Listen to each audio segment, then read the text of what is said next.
29, capítulo 29 do profeta Jeremias, a partir do versículo de número 1, diz assim a palavra do Senhor nosso Deus: São estas as palavras da carta que Jeremias, o profeta, enviou de Jerusalém ao resto dos anciões do cativeiro, como também aos sacerdotes, aos profetas e a todo o povo que Nabucodonosor havia deportado de Jerusalém para a Babilônia.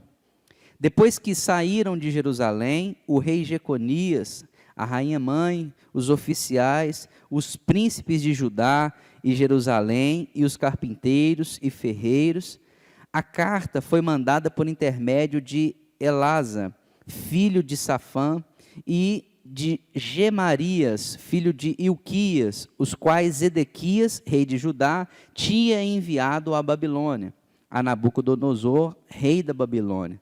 E dizia assim: Assim diz o Senhor dos Exércitos, o Deus de Israel, a todos os exilados que eu deportei de Jerusalém para a Babilônia: edificai casas e habitai nelas, plantai pomares e comei o seu fruto, tomai esposas e gerai filhos e filhas, tomai esposas para vossos filhos e dai vossas filhas a maridos, para que tenham filhos e filhas, multiplicai-vos aí, e não vos diminuais, procurai a paz da cidade, para onde vos desterrei, e orai por ela ao Senhor, porque na sua paz vós tereis paz.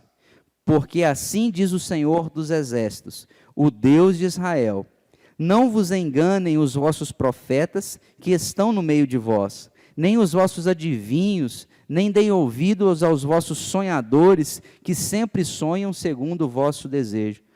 Porque falsamente vos profetizam eles em meu nome. Eu não vos enviei, diz o Senhor.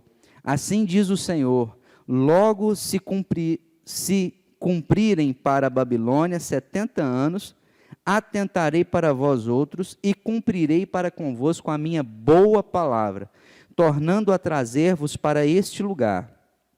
Eu é que sei que pensamentos tenho a vosso respeito, diz o Senhor, pensamentos de paz e não de mal, para vos dar o fim que desejais.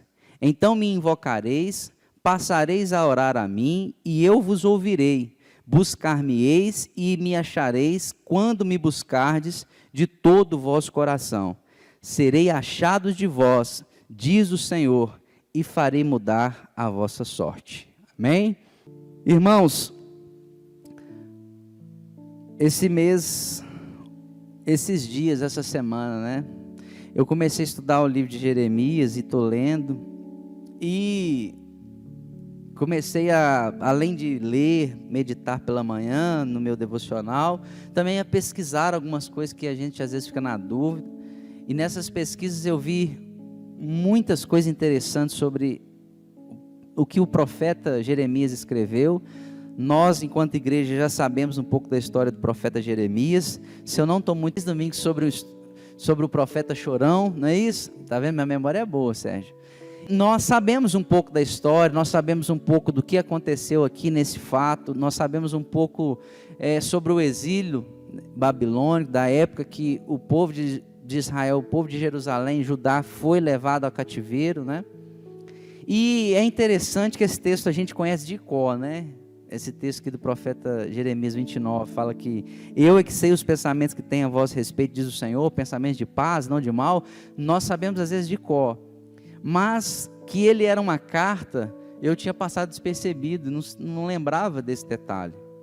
Esse texto foi uma carta que o profeta Jeremias, em Jerusalém, em Judá, envia lá para a Babilônia, aos que estavam cativos, aos que estavam presos, aos que tinham sido levados para o exílio babilônico.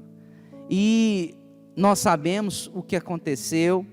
Israel prevaricou, pecou contra o Senhor, e o problema não é nem pecar, o problema é permanecer no pecado. Israel permaneceu pecando, permaneceu cultuando a outros deuses.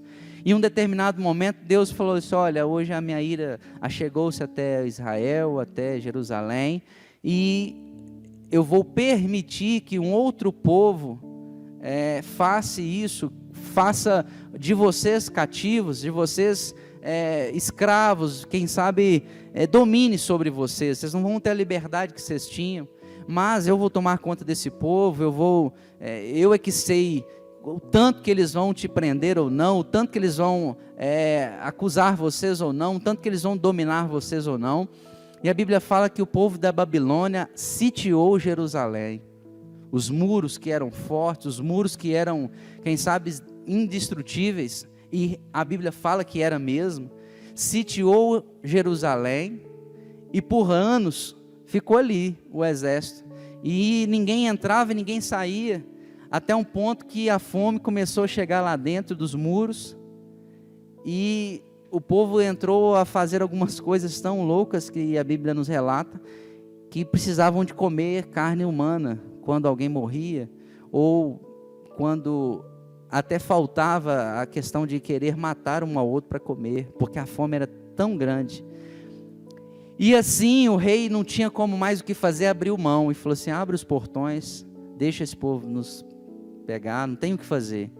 O problema é que aqui vocês viram que o profeta Jeremias fala assim: assim diz o Senhor de Israel, Deus dos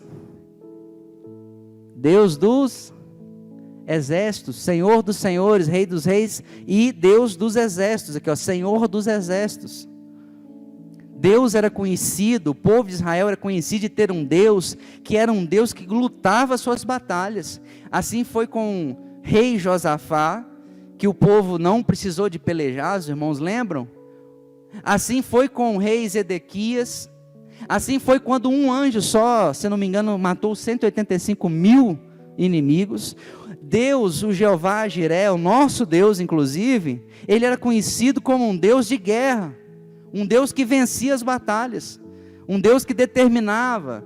Como o pastor sempre diz aqui, o som de Israel era conhecido e os seus inimigos tinham medo quando Israel começava a tocar os seus tambores, porque sabia, olha, aquele povo tem um Deus que toda batalha eles ganham.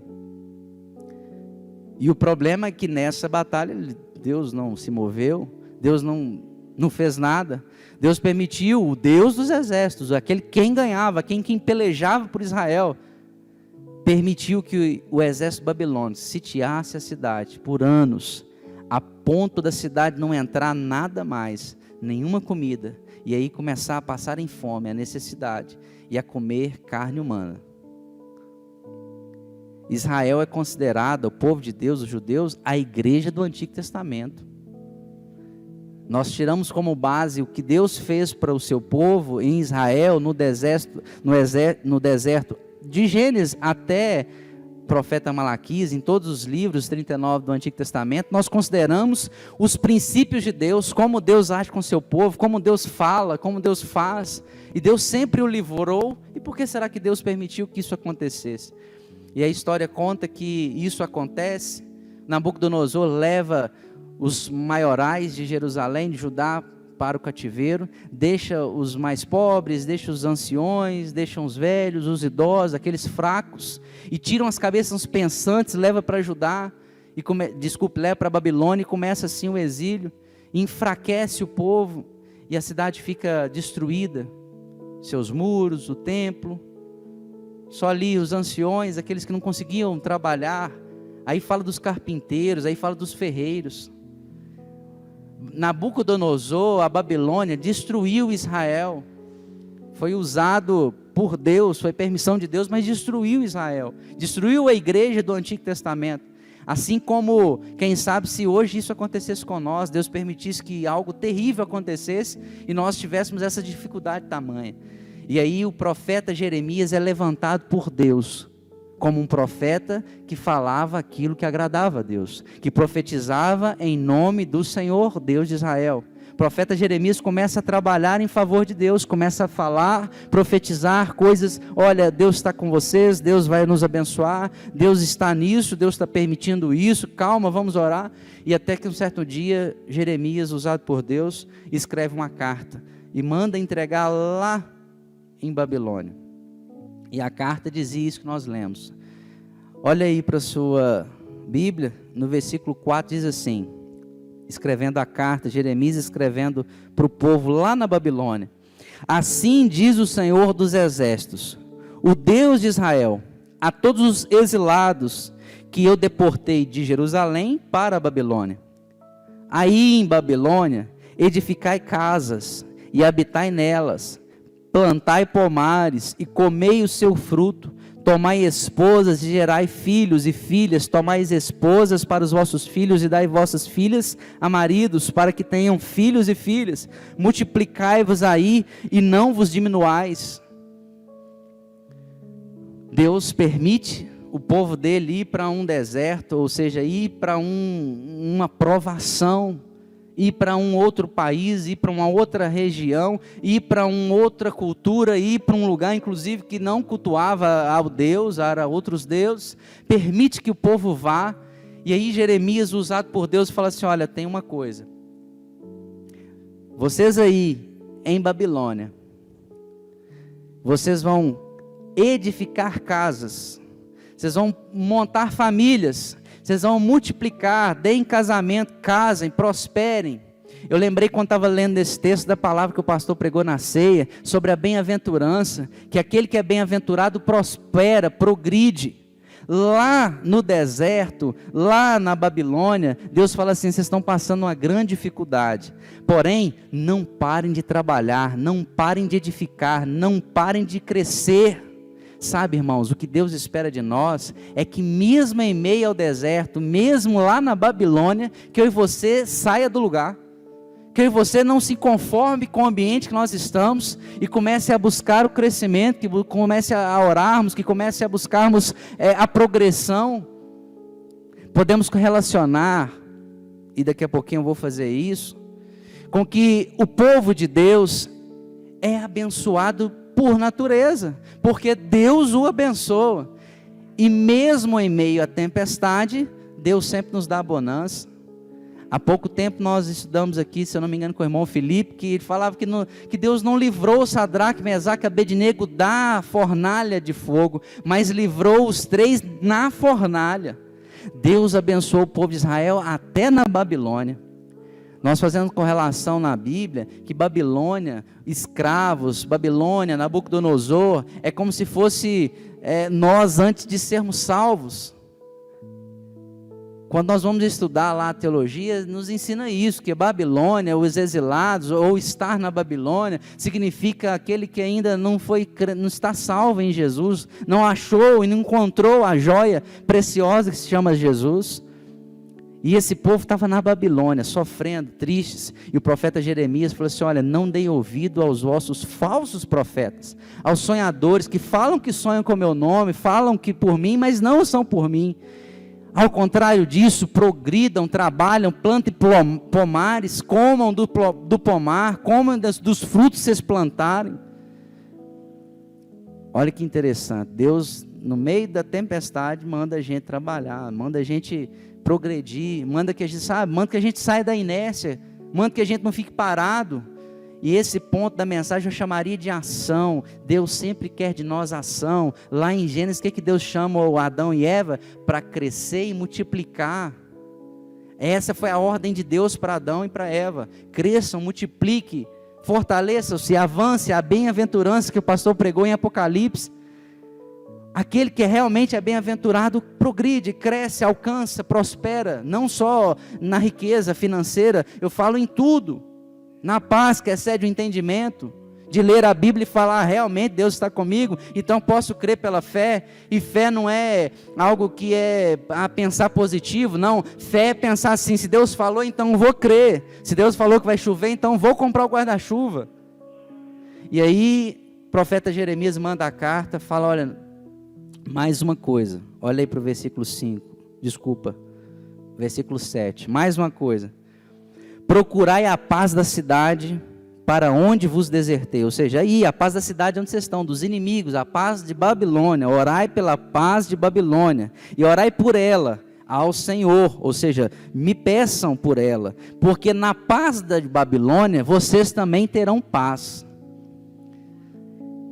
Ah, irmãos, sabe o que acontece? A Bíblia fala que o mundo é jaz do maligno. Nós somos de Jesus, isso é verdade. A Bíblia fala que o mal não pode nos alcançar, irmão. Se o inimigo quiser jogar dardo em mim e você, ou então nós vamos ter que rasgar a Bíblia, porque a Bíblia fala que o mal não nos alcança. E o mal que eu falo não é o desemprego, não, que esse nos alcança. O mal espiritual, a bênção da salvação, a Bíblia fala que eu tenho, você tem, se você for salvo, e ninguém te tira. A Bíblia fala que nós estamos na palma da mão de Jesus, Ele nos arrancou com mão forte e ninguém nos tira da mão dele. Esse mal, esse não nos alcança, o mal espiritual. A salvação é nossa. Nós precisamos desfrutar dessa salvação. Esse mundo não nos pertence, as coisas desse mundo não nos pertencem. Como eu tenho dito, a eternidade está logo ali. E o que nós estamos vivendo aqui é passageiro, vai passar, porque o que importa é a eternidade. E aí o profeta Jeremias fala assim para eles: olha, orem por essa cidade, orem por Babilônia. Orem pela paz de Babilônia, porque se a Babilônia tiver paz, se Nabucodonosor for bem, dar paz para a cidade, vocês também terão paz. Ensina algo inteligente: orar pelos nossos inimigos, orar pelas nossas dificuldades. Olha que felicidade de te ver aí, irmã, agora que eu estou te vendo, como diz o pastor, os orros, né? Irmão, orar por Babilônia, sabe o que é isso? A Bíblia fala que nós somos peregrinos nessa terra. E no meio dessa terra, nessa Babilônia que nós estamos, nós precisamos de orar por essa Babilônia, nós precisamos de orar pelos que estão indo para o inferno, nós precisamos de orar pelas causas desse mundo. Por isso que o crente tem que orar pela política, tem que orar pela saúde, tem que orar pelo Estado, pela cidade, pelas autoridades. Porque se a paz estiver em Sete Lagoas, nós teremos paz. É isso que é o entendimento da Bíblia. Então nós precisamos de orar por Sete Lagoas. A Deus abençoar que a prefeitura, que a Câmara e tudo que precisa de ser feito. Porque se Deus der paz para Sete Lagoas, nós, filhos de Deus, exilados nesse mundo, peregrinos nesse mundo, nós vamos ter paz aqui. Mesmo que estamos esperando a paz eterna, mas enquanto estivermos andando nesse mundo, vamos ter paz. Depois disso, ou seja, primeiro o profeta Jeremias manda o povo ter ação, uma atitude. Está vendo que oração não é só dobrar o joelho e ficar assim, eternamente esperando por Deus? Não, é atitude. Nós precisamos ter atitude, de andar, de prosseguir. O que eu preciso fazer? É plantar? Então vou plantar, porque é daqui que eu vou comer meu fruto? Então vamos lá, tem que trabalhar. Vai ter com a formiga, ó, o preguiçoso. Não é isso sim que Provérbios fala? Porque ela, no inverno, ela tece, ela corre atrás, ela trabalha, ela junta para si, porque vai chegar água, ao tempo das águas, que ela não pode trabalhar, da cega ela não pode trabalhar. Então, irmão, crente não pode ser preguiçoso, né? Tem que acordar cedo e trabalhar, né, irmãos? Vocês não podem sorrir, né? Porque vocês estão de máscara, mas eu posso. Crente tem que ser trabalhador, irmão. Se você não é, ora, fala: Deus, muda isso no meu coração.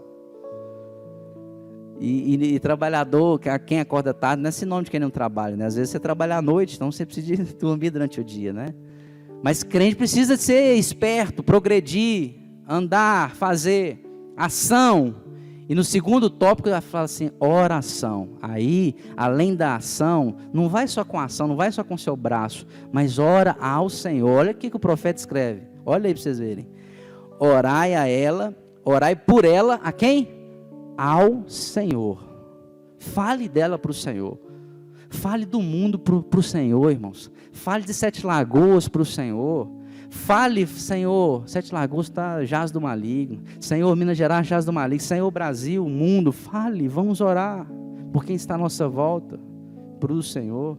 Vamos falar ao Senhor das pessoas que nós queremos que sejam salvas. Porque se Deus nos abençoar, nós teremos paz nessa oração. Ele vai nos encontrar e não vai nos dar paz. Em segundo lugar, fala lá em segundo lugar, manda orar. E depois vai falando. Assim diz o Senhor no 10. Assim diz o Senhor: logo que cumprirem para a Babilônia 70 anos, atentarei para vós outros e cumprirei para convosco a minha boa palavra. Olha Deus falando. A minha boa palavra. Irmãos, estar no exílio é bom? É bom? Ter que comer o filho do outro que morreu porque você estava sem comida na sua casa? Ou ver o seu filho sendo comido pelo seu irmão, seu amigo, porque a comida faltou? Isso é bom, irmãos?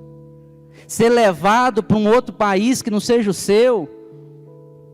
Eu fiquei 10 minutos, eu e Suzane, perdido lá na alfândega, lá no Panamá, que quase que eu falei assim, eu quero ir embora para casa, que você vai ficando assim, ó, você não está no seu país, você não está, e o povo vai falando, você não entende nada do espanhol, blá, blá, blá, e aí a Polícia Federal vem, você fica com medo, dá vontade de ser, irmãos, tá num outro país, e lá eu estava confortável, estava no ar-condicionado, pensa esse povo num outro lugar, com outros deuses, com outra cultura, sendo escravos, isso é bom? É bom? Mas a Bíblia fala que Deus falou que é boa a palavra. Olha que Deus louco, né? Você não entende? Permite que o povo vá para a Babilônia. Algo desastre. Jerusalém acaba, coloca fogo na cidade. Os muros vêm abaixo, mata homens, mulheres, mata os anciões.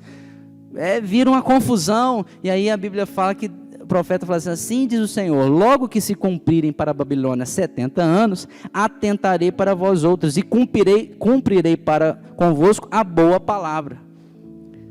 Só que a boa palavra de Deus, a boa notícia de Deus, aquilo que é bom de Deus, a Bíblia chama de boas novas do Evangelho, é Jesus Cristo para nós gentios. A boa palavra de Deus, Deus pensa lá na frente, nós estamos pensando aqui, ó, Deus está pensando lá, salvação, cruz do Calvário, enviar Jesus, salvar a humanidade, salvar aquele que quer estar comigo. Essa era a boa palavra de Deus, não era passar era o processo que ia acontecer as coisas, mas Deus permitiu. Que oração difícil é essa, irmão, você saber que vai demorar 70 anos para você ser, imagina, eu com 100 e poucos anos, Deus ia me atender. Os irmãos que a maioria tem 30, não tem? Então com 100 anos vocês iam ser atendidos. Irmãos, 70 anos, você ia orar, às vezes ia passar 10 anos, você ia falar assim, ô Senhor, me leva embora, eu já não aguento isso aqui mais não. E Deus falou assim, 70 anos, falta 60. Aí mais 10 anos, passa, Senhor, não aguento isso aqui mais não, falta só 50. 70 anos o povo ficou assim. E o que o povo fez? A Bíblia conta para frente, foram trabalhar, foram orar, foram viver, se Deus falou, então vamos. E aí a Bíblia fala que a palavra do Senhor, ela é boa, ela traz o fim que nós desejamos. Qual que era o fim que o povo de Israel desejava? Era o quê? Sair da Babilônia, sair daquele lugar que era mau, voltar para a sua terra. Olha o que o povo fala no Salmo lá, que era pegar a harpa, não era cantar, ter alegria de novo, voltar. Só que Deus falou assim, não olha para a tempestade, não olha para o exílio, não olha para a Babilônia, olha para aquilo que eu vou fazer com vocês, eu vou cumprir minha palavra, vocês vão voltar, a minha boa palavra será cumprida. E aí o profeta pula para o versículo que nós todos conhecemos. Sabe por quê? Eu é que sei os pensamentos que tenho a vosso respeito. Eu tenho pensamentos de paz e não de mal, para vos dar o fim que desejais, quer sair dessa tribulação, quer sair desse mundo, quer voltar para Jerusalém, quer voltar para a paz, para voltar para o meu domínio, para voltar para o meu reino. Teve um dia que nós estávamos ensaiando aqui no louvor para a ceia, e aí um irmão perguntou para o pastor assim, pastor, a gente canta o hino 484, do cantor cristão, chama Saudade. Como que eu canto que eu tenho saudade de lá, da pátria, da linda pátria, se eu não fui lá ainda? O irmão é inteligente, né? Indagou. E o pastor, com toda a sua sabedoria, inclusive nos ensinou aquele dia que estava aqui, geralmente os ensaios são assim, né? Bastante produtivos.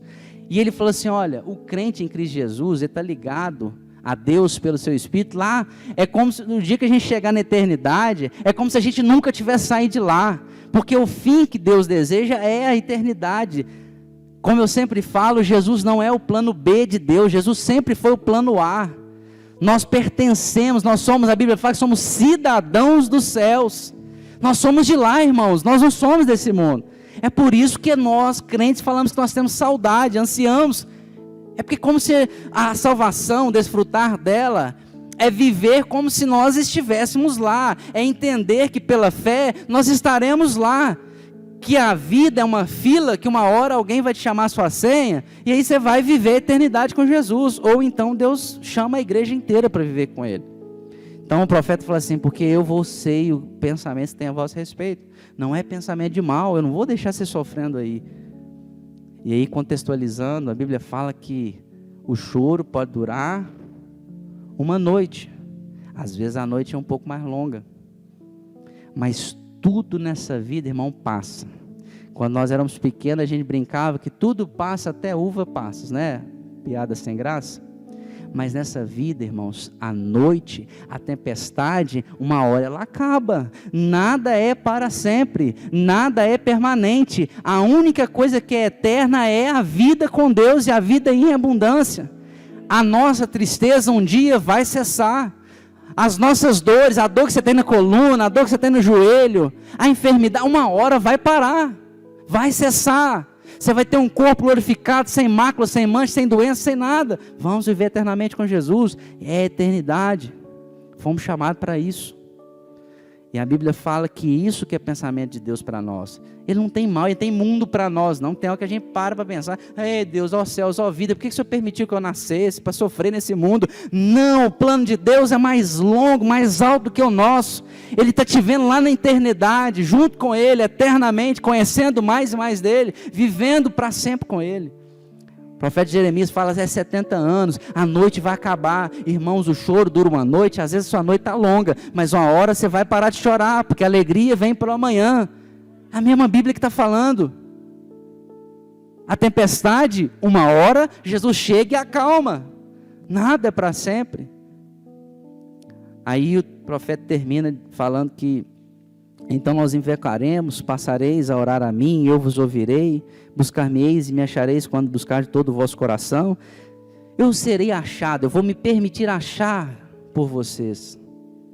E quando me buscar de todo o coração, sereis achados e farei mudar a vossa sorte. Ou seja, a noite vai acabar uma hora, irmãos. O choro vai ter que parar uma hora. O mal que nos assola, uma hora ele vai ter que parar. As dificuldades desse mundo, uma hora vai ter que parar. Mas para isso, enquanto estamos no mundo, vivamos no mundo. Enquanto estamos na Babilônia, edifiquemos as casas, plantemos o pomar, trabalhemos, edifique lá o seu trabalho, edifique lá a sua vida, não fique parado, não desanime, porque vai chegar a eternidade. Mas enquanto isso não chega, seja achado de vós, deixa o seu espírito testificar com o Espírito de Deus, deixa o amor de Deus te atrair, como o Salmo diz. Fala, Jesus, me leva, me carrega, me encontra, Senhor, me ajuda. A Bíblia fala que o Jeremias vira e fala assim, o Senhor, Deus do exército, o meu auxílio, o auxílio aqui que dá a mãozinha, porque nós não sabemos como fazer, então Deus vem, até para isso Ele nos ajuda. Não fomos nós que nos escolhemos a Jesus, foi Ele que nos escolheu.